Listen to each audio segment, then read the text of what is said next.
राजा शेर। एक दिन राजा शेर का मंत्री भालू जंगल में घोषणा करता है, सुनो सुनो सुनो, राजा शेर बहुत दिनों से उदास हैं। जो कोई भी राजा जी को हंसाएगा उसे बड़ा इनाम दिया जाएगा।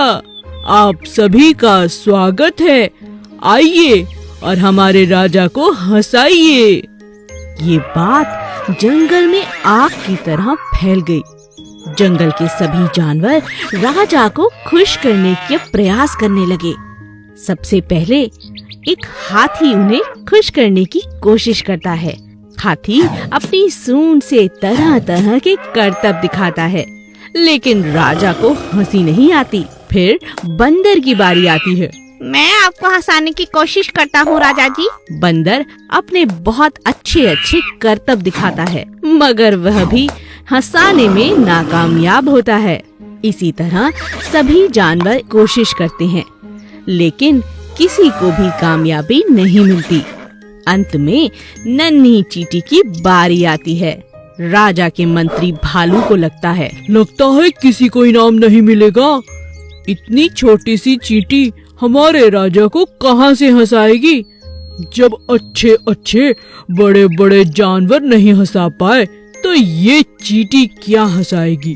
तभी चींटी गुस्से में लाल होकर राजा के नजदीक आती है और कहती है, देखिए राजा जी, बहुत हो चुका। मैं आ रही हूँ आपके पेट पर गुदगुदी करने। आपको तो फिर हंसना ही होगा। अपनी तरफ गुस्से में चींटी को आता देख राजा की हंसी निकल पड़ी। हो हो हो हो हो हो हो हो हो। राजा को हंसता देख सभी जानवर हंसने लगे और नाचने लगे। चींटी को भी राजा ने बहुत सुंदर इनाम दिया। एक बड़े से अमरूद के पेड़ पर गौरैया चिड़िया अपने अंडों के साथ रहती थी। एक एक करके चिड़िया के अंडे बाहर आने लगे। चिड़िया यह देखकर बहुत खुश थी। उसके प्यारे प्यारे चूजे उसे और प्यारे लगते थे। चिड़िया रोज सुबह उनके लिए खाना लेने जाती और शाम को बड़े प्यार से वह खाना उन्हें खिलाती। धीरे धीरे चिड़िया के बच्चे बड़े होने लगे और वह अपने लिए खाना भी ढूंढने लगे। कई दिन बीत जाने के बाद भी एक अंडे में से चूजा अभी तक बाहर नहीं निकला था। चिड़िया को इस बात से बहुत चिंता होने लगी और वह कोयल के पास मदद के लिए गई। बहन कोयल, बहुत दिनों से मेरे अंडे बाहर आ चुके हैं, लेकिन उनमें से एक अंडे में से चूजा बाहर नहीं आया। मैं क्या करूं? मुझे बहुत चिंता हो रही है। ऐसा तो मैंने भी कभी नहीं देखा। ऐसा तो मैंने भी कभी नहीं सुना बहन। चलो स्वामी जी के पास चलते हैं। उनके पास इसका कोई ना कोई हल जरूर होगा। चलो चलते हैं। हाँ हाँ चलो। चिड़िया और कोयल स्वामी जी के पास मिलने पहुँचे। नमस्ते स्वामी जी, आप कैसे हैं? क्या बात है, कैसे आना हुआ? मैं तुम्हारी क्या मदद कर सकता हूँ? चिड़िया सारी बात स्वामी जी को बताती है। अच्छा, तो ये बात है। चलो मैं चलकर देखता हूँ। चिड़िया, कोयल और स्वामी जी घोंसले के पास पहुँचते हैं। अरे ये क्या? ये कोई अंडा नहीं है। तुम्हें अपने अंडे को पहचानने में जरूर कोई भूल हुई है। मुझे लगता है यह एक खिलौना है। मैंने कई बार गांव के बच्चों को इससे खेलते हुए देखा है। मेरा भरोसा करो और इसे एक बार नीचे फेंक कर देखो। नहीं नहीं स्वामी जी, इस तरह तो मेरा अंडा फूट जाएगा। नहीं नहीं चिड़िया रानी, मेरा भरोसा रखो, ये एक खिलौना ही है। चिड़िया ने दिल पर पत्थर रखकर स्वामी जी की बात को मान लिया। स्वामी ने अंडे को लिया और जमीन पर जोर से फेंका। अंडा फूटा नहीं, बल्कि वह टप्पा खाने लगा जैसे कोई गेंद हो। सच में वो एक खिलौना, एक गेंद ही थी। यह देखकर सभी हंसने लगे। भेड़ें और सियार। एक दिन एक सियार जंगल से गुजर रहा था। उसने दो भेड़ों को जोर जोर से बातें करते हुए सुना। अरे भाई, क्या बात है? शायद इनके बीच झगड़ा होने वाला है। चलो देखता हूँ। सियार एक पेड़ के पीछे छिप गया और भेड़ों को लड़ते हुए देखने लगा। मुझसे पंगा मत लो, मैं बहुत शक्तिशाली हूँ, समझी? मैं तुमसे नहीं डरती, जाओ यहाँ से, यह मेरा इलाका है। तो चलो, इसका आज फैसला हो जाए। ठीक है, मैं किसी से नहीं डरती, आ जाओ मैदान में। वाह, यह दोनों तो बहुत तगड़ी हैं। इनका झगड़ा देखने में मजा आएगा। मैं ताकतवर हूँ। नहीं, मैं ताकतवर हूँ।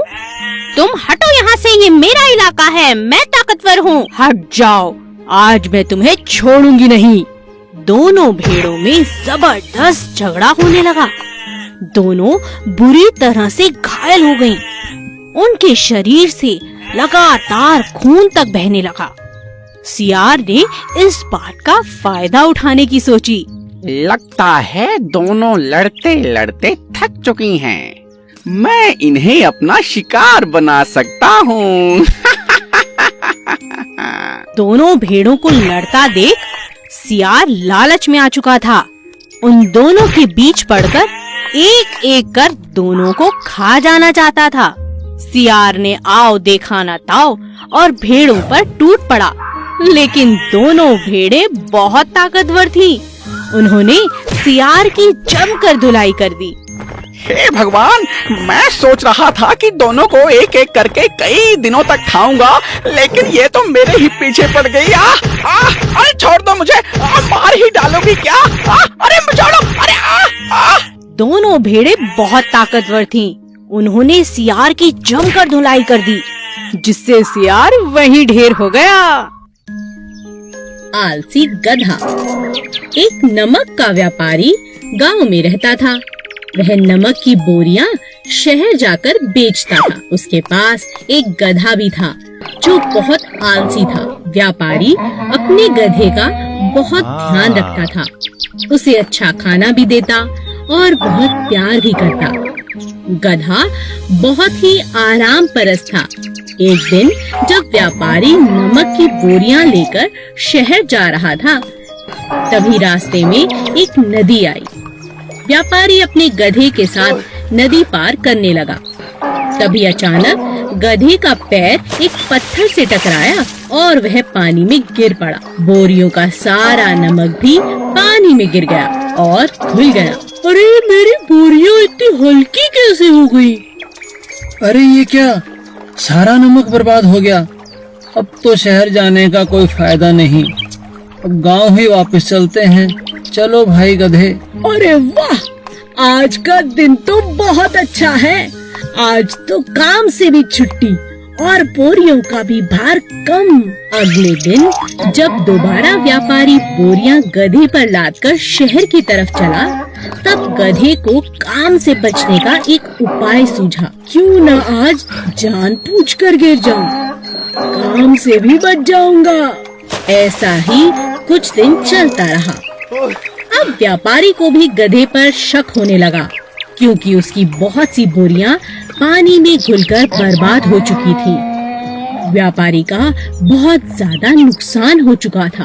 तभी व्यापारी ने एक तरकीब निकाली। इस बार व्यापारी ने नमक की जगह बोरियों में रुई भर दी। इस बार जैसे ही गधा पानी में गिरा तो बोरियां और भारी हो गईं। यह देख गधा परेशान हो गया। अरे अरे, आज ये क्या हुआ? बोरियां इतनी भारी कैसे हो गईं? लगता है सेठ जी को मुझ पर शक हो गया है। बहुत दिनों से तुम मुझे बेवकूफ बना रहे थे। आज के बाद ऐसी गलती मत करना, समझे? समझ गया सेठ जी, समझ गया। तोते के अंडे। एक समय की बात है, तोते का एक बड़ा सा झुंड पीपल के पेड़ पर रहता था। मगर वे सब तोते बहुत उदास रहते थे, क्योंकि पास के गांव का एक शिकारी अक्सर आकर उनके छोटे छोटे अंडों को चुराकर ले जाता था। शहर में जाकर उन्हीं अंडों से जब बच्चे निकलते उन्हें वह बेच देता। एक दिन एक तोते ने कहा, मेरा इस पेड़ पर रहने का दिल नहीं करता है। वह शिकारी जब चाहे आकर हमारे अंडों को चुराकर ले